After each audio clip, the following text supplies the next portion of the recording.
You serious? And now it's part 2 of Lucy Hedges being on How to Kill an Hour.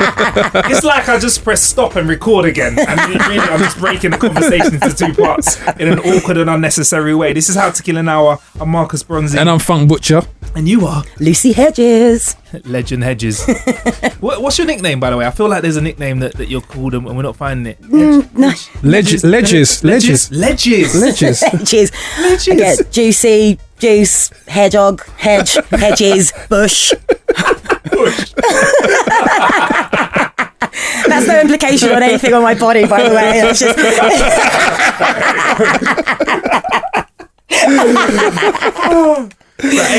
AR, yes. What are your thoughts on it? So you spoke about VR and AR. Like, I feel like it's different. It's different, isn't it? I really like augmented reality in that it mixes the real world with virtual, basically, you know. And I like the fact that you can still have your real world view, and then graphics are superimposed into your view, and you know you can interact with them and things like that. I think it's really clever. Augmented reality apps that have been around for so long that it's kind of the only thing that's kind of putting it back on the map at the minute for me is Microsoft's HoloLens. And even then, that's not really classifying itself as augmented reality. It's mixed realities, you know, the virtual and the augmented. I think they're trying to make a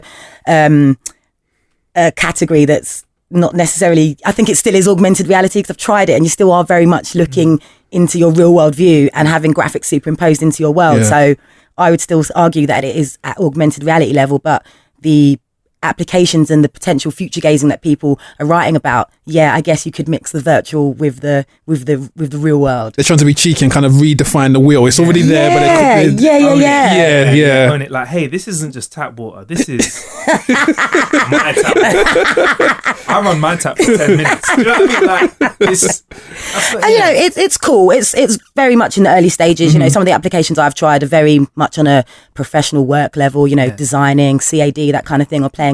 I played a little alien shooter where I'm shooting these aliens around the room and the wall was disappearing and blowing up, and that was really cool. That's just an insight into what it can eventually do. But what we're seeing now at this level and from journalists, it's still mind-blowing, but we're not seeing it just not yet. Yeah. We want that augmented reality that kind of makes the world like Doctor Strange. You know, when the street starts bending upwards. That's what I want. Yeah. That's what I want. That would just make the commute so much more fun. Do you know what I mean? But you know what? A lot of people say, you know, you always get naysayers in any kind of, when there's newfangled tech, you always get a group of people who think, oh, this isn't going to work or whatever.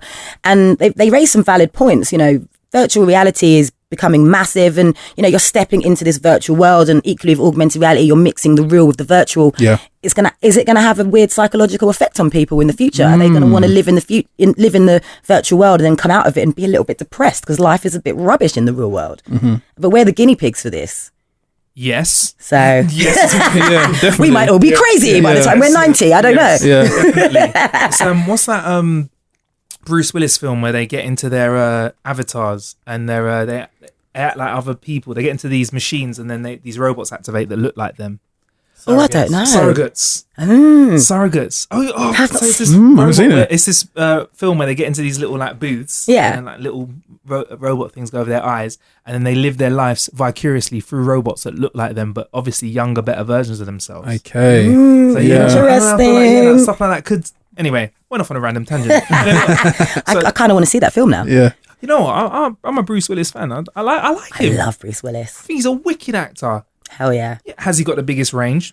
Not really. But that's not what I always want. I want a little bit of. I want Bruce Willis. Yeah, badass Willis. He's a badass. Yeah. So everyone that works in tech kind of has an area of specialism or something that they're drawn to. What would you say is your thing that you kind of lean into? I know you get loads of stuff. Do you know what? I'm a massive bass junkie, and I really like high fidelity music. I want to hear the highs and the lows. I want to be able to hear the fact when it's kind of going from the left to the right. You want to hear music, how it was made or recorded in the studio. And for me, it's all about, I love speakers. I've got so many speakers at home, too many I need for what I need, but it's music and headphones, and I love customized headphones, you know, where they take a 3D scan of your ear, and then you've got this customized headphone or headset just for you. I love stuff like that. But in terms of having a main forte, no, I don't really. I love it all. Just bass. Just bass. That's your forte. What's your speciality? Bass. Bass junkie, music, speakers, audio. Is there ever enough bass though? Real talk. I don't feel like there's ever enough bass with whatever I have. Like I can have the bass all the way up on anything, but I'm always like, could they have a bit more bass? On all You need better speakers then. So what is that? I need better ears. Is there anything in tech that you just like?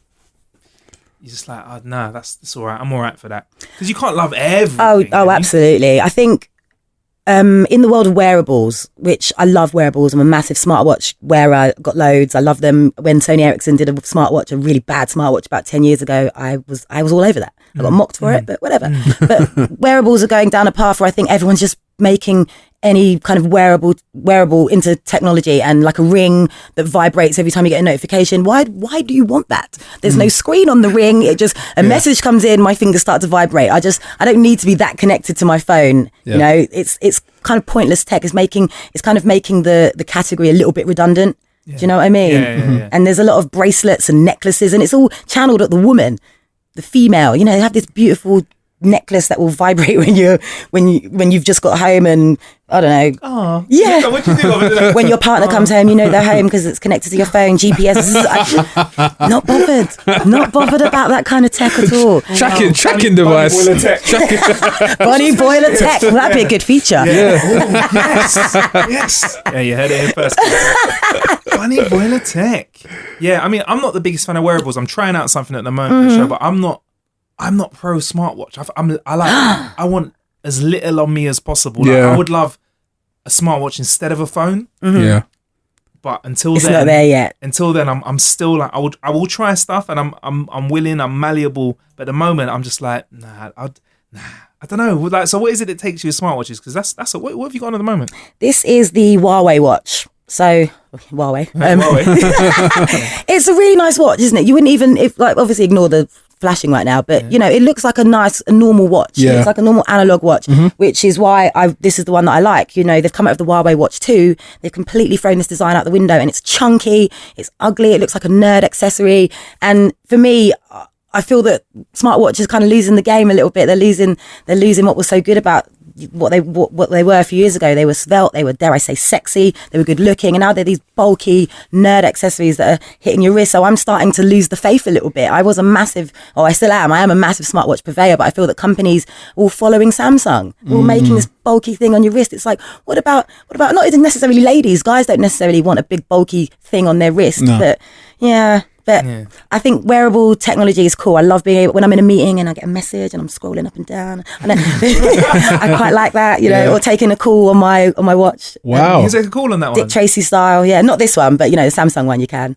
Yeah, that's cool. Like, yeah. Or your cool. Apple Watch, yeah. Depends on what I wear, you know. I've always wanted to do that because I was a big fan of Michael Knight, a Knight Rider. Yeah. Call your car around. yes. Uber. Although, as cool as that is, I'm still not there yet in that if I'm in public, I go to answer a call, or, you know, I've got my AirPods and you can tap them and tell Siri to change a track. I go to do it, and the minute someone walks past me, I chicken out. I'm like, no, this is so embarrassing. You've got to be strong with it. I know. I'm almost upset with the general public for not, when I've got headphones in, if I'm talking, in 2017, you've had 10 years where you could have got used to that. Like Nokias.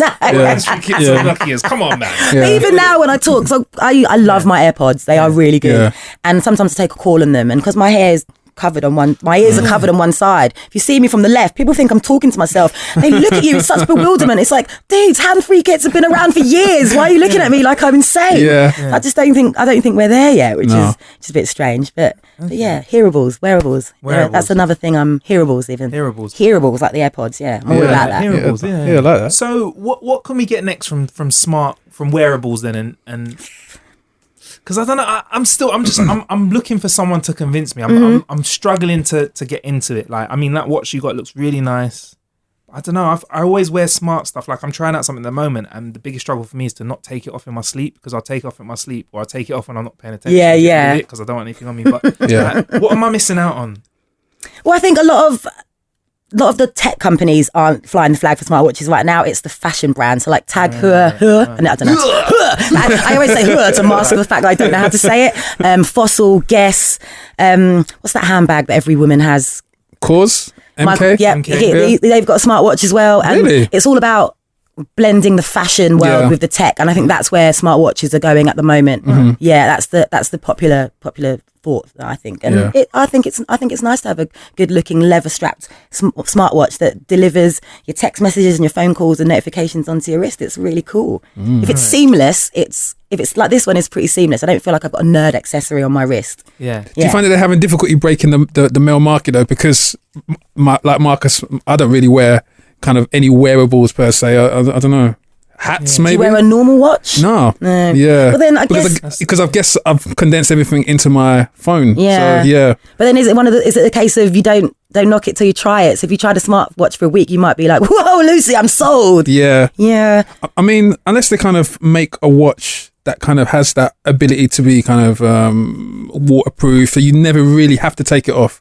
So it feels like it's part of the skin. Yeah, I think you're kind of you're ending into a category which may be more male friendly kind of thing, because you do get this whole thing of you don't want anything like attached to you as a man. You don't want any additional. You don't have any earrings or chains So well, LG's just come out with a couple of watches, this LG Style and I think the Sport, and they're waterproof and they're supposed to be these things that you never take off. They're constantly monitoring your activities. They know what you're doing. They know what activity you're doing based on what it is. Brilliant. And that's kind of gearing towards maybe getting guys like you into wearing smartwatches. But I think if you're not a fan of putting things on your wrist, you almost can't be sold. Yeah. I'll get there. I don't know. I'll try. I'll keep. I mean, we're trying out something for How to Kill an Hour. Me and Funk. We've got something in the cars, so we'll see. We'll see what happens over the next few weeks. I'm willing to try stuff. I'm willing to try. You're open. I'm open. Yeah.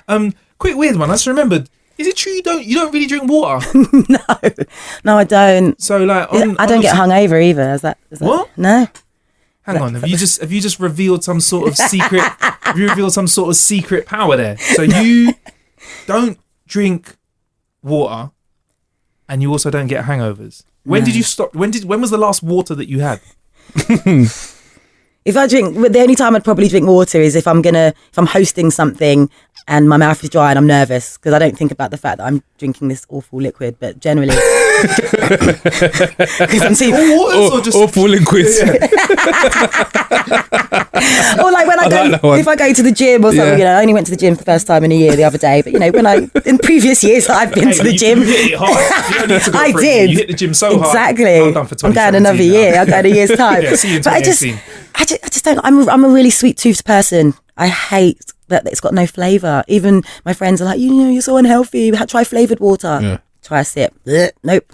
I remember I was in Croatia and I got sunstroke. And by the end of the day, I was violently ill. And all my friends, these girls that didn't know me, the bride's mates, they ran around Croatia trying to get me water.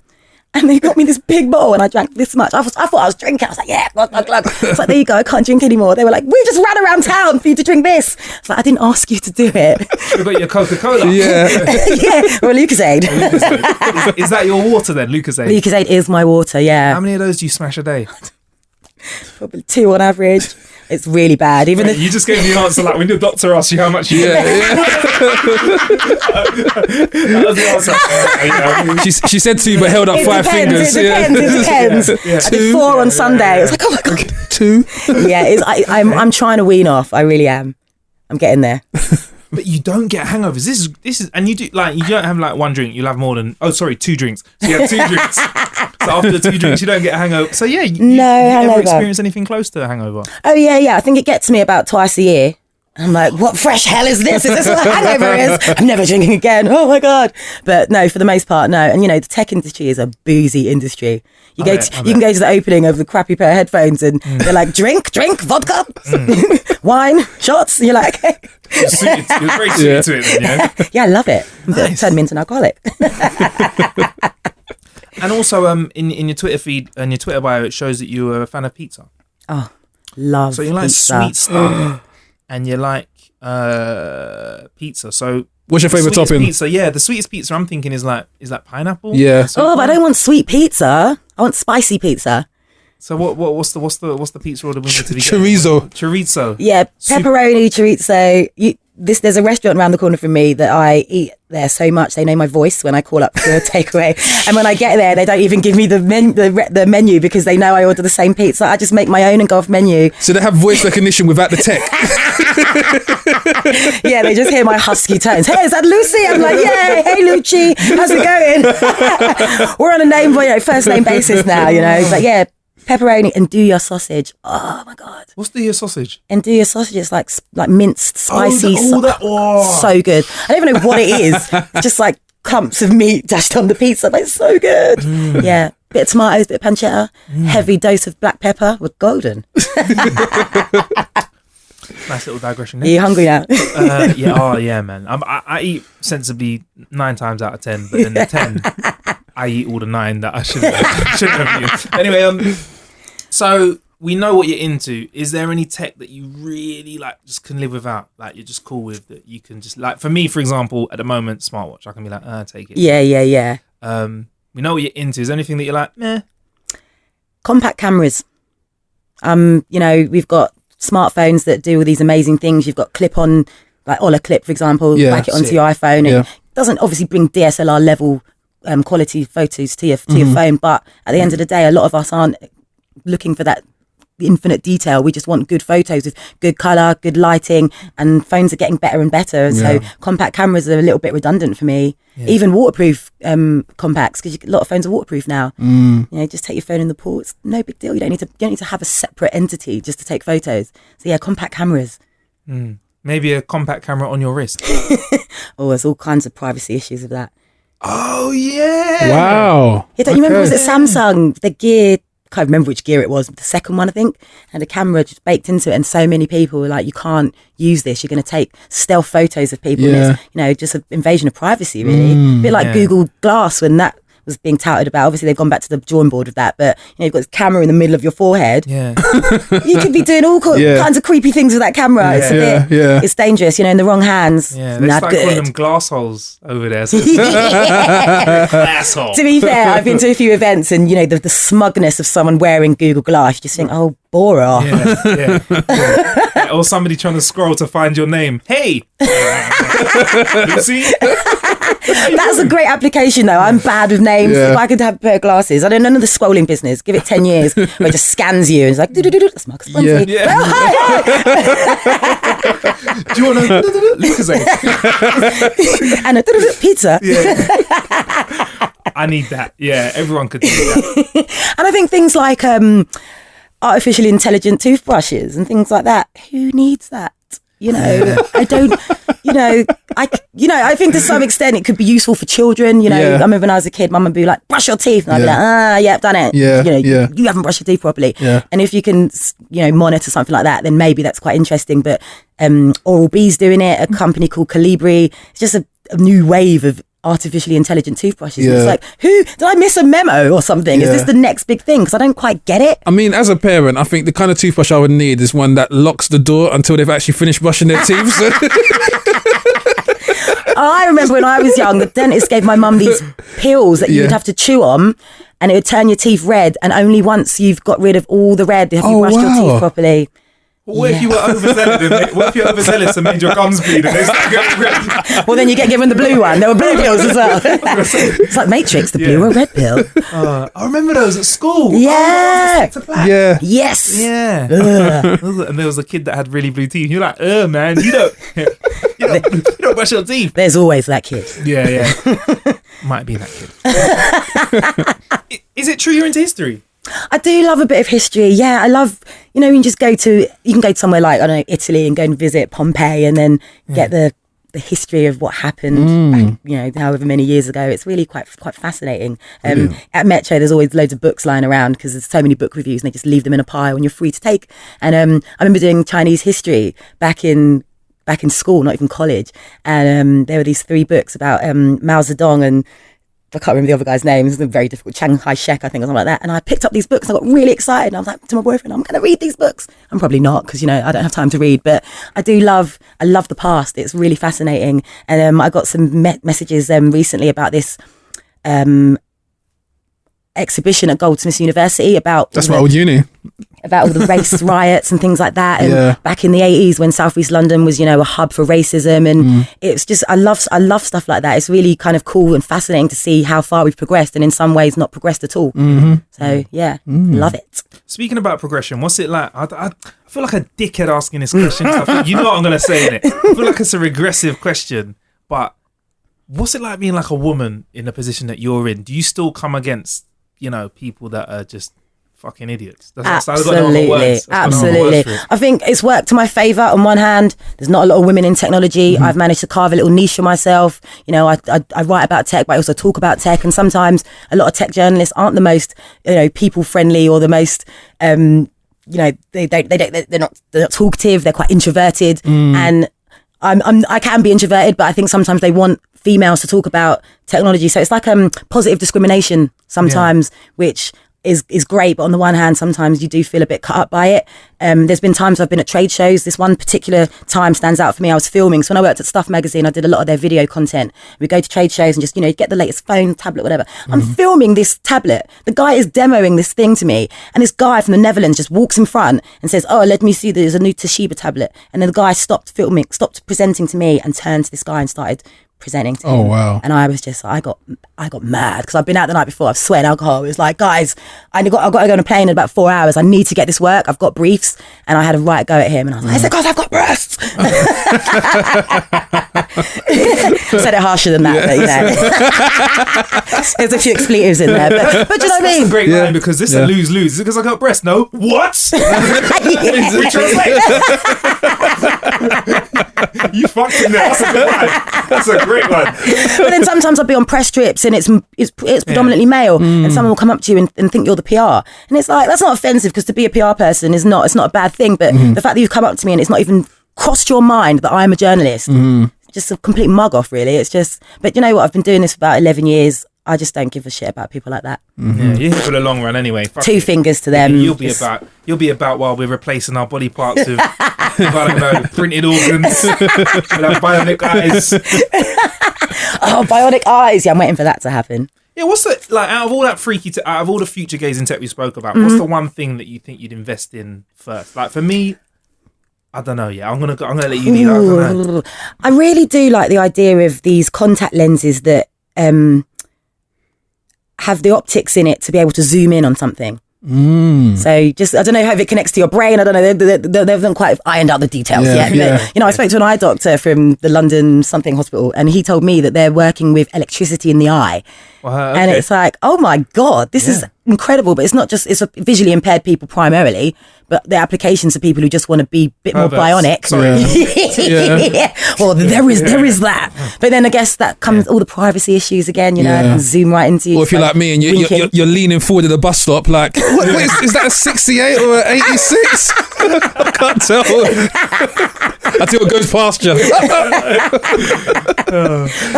That's really quite fascinating stuff. And just even Google's contact lens that is going to release glucose into your eye, things like that. That's fascinating. Yeah. What about you, Funk? Yeah, I think anything to do with the $1 million man attributes can make me run faster or make me see further. Yeah. Go on. No, I'd just go for something that would help me remember stuff. So not like I'm senile already. But yeah. Just be like, like an extra terabyte in your head. Yes, man. Yes, that would be good. Yeah, even if I had like just 24 hours that I could just store little bits of, that would be great. Sounds a bit like Black Mirror. Yeah. Like that. One of those, the grain. Yeah. I want a grain. I wouldn't mind one of those. I want to be the only one that had it, because if everyone had a grain, I don't know. Yeah. Danger. Hectic times. Yes. Yeah. Great episode of Black Mirror, that. So how'd you like to kill some time then when you get a chance? God, I barely get time to kill time, but I like to catch up on shows on Netflix. I like to party. I like to sleep, because I don't do a lot of that these days. Sure. I feel like you need someone to run your Instagram. You're literally everywhere. Doesn't take long to, put it on Insta. But what you watching on Netflix at the moment? I've just finished Narcos. Okay. That was so good. Have you seen it? Yes. Yep. I was a bit late to the party. I think it came ages ago, but that's me all over. People are like, oh my God, have you seen that thing? I'm like, it's on my list. I'm watching it. I watched Breaking Bad late. I still haven't watched Orange is the New Black. But yeah, I'm getting there. What else am I watching on Netflix? American Horror Story. Okay. Love that. That's awesome. I'm a massive horror fan. Yeah. But no, other than that, just catching up with friends. It's really difficult to find time for people. So it's nice to make some time for your mates. Do you feel with like tech moving forward, that's going to be an important part, is trying to maintain your downtime and tech helping us increase the amount of downtime that we have available to us? I don't know, because there's arguments for and against technology kind of bolstering social and hindering it. You know, I saw this article today. A guy, an artist or a photographer, took loads of pictures of people in social situations. It could be two people in bed on their phone, but the phone was always involved. So it could be two people at a restaurant, and he photoshopped it out. And then he said, this is what you're faced with. And you look at the body language. You've got two people in bed, back to back, on their phone. You've got people at a restaurant, one's eating and it's like that, and the other one's like that. And it's, I don't know, I think sometimes technology can hinder us. And in the same way that I love Facebook keeps me in touch with my uni friends and people abroad, at the same time, sometimes when I talk to people on Facebook from who live around the corner from me, I feel like, I've already spoke to them, don't need to meet up with them. Tick. You know, it's good and bad. It has its positives. It depends how you use it, I think. It is very ironic that social media is antisocial. You just said what's his name? Will Smith's son. I can't believe I forgot his name. Jaden. I just did a Jaden tweet there. Oh no! But you've got to say it more with like an airy voice and think about it. If I put a sweater on and it's hot and I start sweating, am I a sweater? Oh my god, that kid! Oh my, seriously, someone needs to clamp his mouth and his finger. Someone needs to like stop his Twitter account immediately. He needs to just stop. That's hilarious. He's a great entertainment. The best tweets ever. So yeah, man. What can you tell us about that you got coming up? Can you let us know stuff? Oh, what have we got coming up? Oh, let's think about that for a moment there. E3 is going to be a big thing for us this year because Project Scorpio is going to be massive. Like I think everyone got excited about the Switch, but the big console release I think of the year is going to be Project Scorpio, but it's going to be really expensive. So on the one hand, it might be the console of the year, but the Switch might be because it's affordable and more family oriented and everyone can play. So that's going to be really, really interesting. What else? The photography show is happening, or it just happens. We've got a big photography spread next week about how to take DSLR quality photos all the way down to, you know, making the most of your smartphone and tablets and applications and things like that. Smart booze, smart alcohol. So artificial intelligent distilleries making whiskey. I went to an artificial intelligent vineyard. So a smart vineyard. So, you know, got all these sensors that are around this vineyard that can measure humidity, temperature, water. So you've got a better stranglehold over your crop and ultimately you make more money and more wine. That's a great application of technology. Of course you'd say that, Or, you know, app-controlled beer pumps that you can get, you can buy for the home now and things like that. Same with wine. All these things are coming into the limelight and I think that's really cool. As a fan of alcohol, I completely, I'm all about that. I'm all about a robot that will bring me my first beer of the day with a toothbrush. Exactly. So some really cool stuff. I don't want to give too much away, but good stuff coming. And where can we find the tech section of the Metro? Towards the middle, round about page 36, 37. It's called Connect. Can't miss it really. It's always got a massive picture that's really techie, usually quite cool. Every now and again the art editor, you know, was like whatever this week. But for the most part I like to think it's cool. When I see people reading it on the paper, I sometimes take a picture of them because I'm just like, this is cool, man. They're reading my work. What's it like when you see someone reading an actual article of yours? You know, how does it make you feel? I get really giddy and it's a really nice feeling because before I got my job at Metro I used to do a bit of freelance for them and it was such a big deal having my name in the paper and now it's almost every week and it's, you know, it's easy to get a bit blasé about it, but it's when you see people reading it and they're actually reading it, they're not just going flick through the pages. It's really nice. It makes you feel really good. Amazing. That the research and the effort that you've input into that article, someone's actually taking the time to read it. And I feel like, you know, I like to think I'm educating people about tech as well. But based on that microcosm that is my world and my friends, they don't have a clue.